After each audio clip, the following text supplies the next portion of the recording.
Hello everyone, আমি Feni sports management থেকে বলতেছি। ওয়ার অফ টাইগার্স এই টুর্নামেন্টে রেজিস্ট্রেশন করার প্রসেসটা আমি আজকে আপনাদেরকে দেখিয়ে দিব। রেজিস্ট্রেশন করার জন্য আপনাদেরকে প্লে স্টোর থেকে একটি অ্যাপ্লিকেশন ইনস্টল করতে হবে। অ্যাপ্লিকেশনের নাম হচ্ছিল ইগনাইট টুর্নামেন্ট।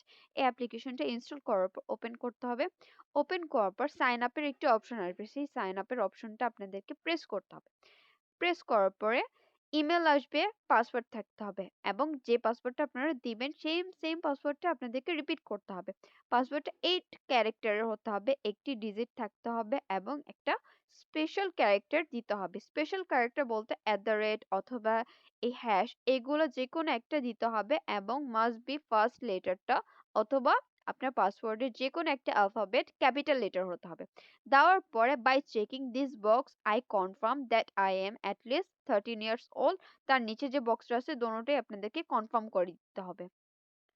সাইন আপ করার পর আপনাদের কিছু ডিটেলস ওখানে সাবমিট করতে হবে। সেই সেম ডিটেলসটা সাবমিট করার পর আপনাদের এইরকম একটি পেজ আসবে। সবগুলো ডিটেলস সাবমিট করার পর আমরা চলে যাবো আমাদের হোয়াটসঅ্যাপ গ্রুপের মধ্যে। হোয়াটসঅ্যাপ গ্রুপের মধ্যে যাওয়ার পর এখানে লিঙ্ক দেওয়া আছে, যে লিঙ্কটা আপনার উপর প্রেস করবেন। প্রেস করার পর আমাদের পেজ এসে ওয়ার অফ টাইগার্সে প্রেস করার পর জয়েন এ টিম প্রেস করবেন। রেজিস্ট্রেশন ইয়োর টিম প্রেস করবেন। ক্রিয়েট নিউ টিম, এই ফ্রি ফায়ার লিখে সার্চ দিতে হবে। সার্চ দেওয়ার পর নেক্সট প্রেস করতে হবে। আপনারা আপনাদের টিম নেমটি দিবেন।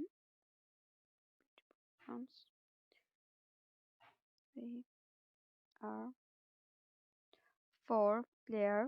ডিসক্রিপশন বক্সের মধ্যে আপনারা যা আপনাদের টিমের অ্যাবাউটে যা কিছু বলতে চান অথবা লিখতে চান সেটা লিখে দিবেন। অ্যাক্সেসটা পাবলিক আছে, পাবলিকই থাকবে। টিম সাইজ 4 দিবেন, 4 এর বেশি দিবেন না। তারপর এখানে আপনারা আপনাদের লোগো যেটা থাকবে সেই লোগোটা আপনারা সাবমিট করবেন। আমি আমার লোগোটা এখানে আপলোড করে ফেলছি। ক্রিয়েট টিমে প্রেস করতে হবে। প্রেস করার পর এখানে শেয়ার টিম দিতে হবে। শেয়ার টিমে লিঙ্কটি কপি করতে হবে। কপি লিঙ্কটা শেয়ার করার পর আপনাদের প্লেয়ার যখন লিঙ্কটা প্রেস করবে তখন তার কাছে ডাইরেক্ট এসে পড়বে যে জয়েন এ টিম। জয়েন টিমে প্রেস করার পর আপনাদের রেজিস্ট্রেশনটা সাকসেসফুল হয়ে যাবে। সেই রেজিস্ট্রেশনটা সাকসেসফুল হয়ে গেলে স্ক্রিনশট নিয়ে আমাদের এখানে সাবমিট করে নিতে হবে।